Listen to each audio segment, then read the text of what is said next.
Hello বন্ধুরা, তোমরা সবাই কেমন আছো? আসলে সবাই ভালো আছো, আমিও ভালো আছি। তো বন্ধুরা, আজকে একটা নতুন রেসিপি তোমাদের সঙ্গে শেয়ার করবো।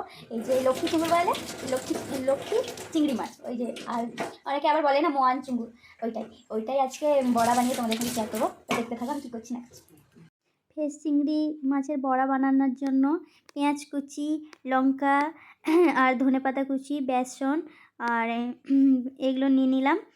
এই যে দেখো কি সুন্দর লাগছে না।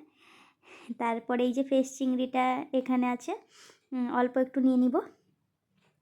ফ্রেশ চিংড়ি মাছের বড়া কে কে খেয়েছো কমেন্টে জানাবে, আমার তো খুব ভালো লাগছে।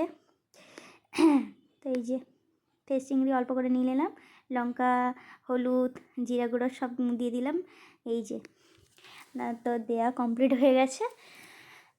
কমপ্লিট হয়ে যাওয়ার পরে এটা ব্যাটারটাকে মানে ভালো করে ব্যাটারটাকে ফিটাবো। এই লবণ দিয়ে দিলাম স্বাদ মতো। ব্যাটারটাকে ভালো করে মাখাচ্ছি।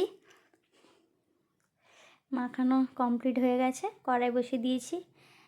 তো এই বড়াটা এবার অল্প তেলে ভাজবো, যেহেতু বড়াটা হালকা তেল দিয়ে কড়াটাকে করে নিয়েছি আর বড়াগুলো বসিয়ে দিয়েছি। তো বড়াটা হতে থাক। যদি আমার এই ভিডিওগুলো তোমাদের ভালো লাগে, লাইক, কমেন্ট, সাবস্ক্রাইবার করবে। আর আরও ভালো ভালো রেসিপির ভিডিও আমি নিয়ে আসবো। যদি ভালো লাগে লাইক করে দাও বন্ধুরা। Tata, good night.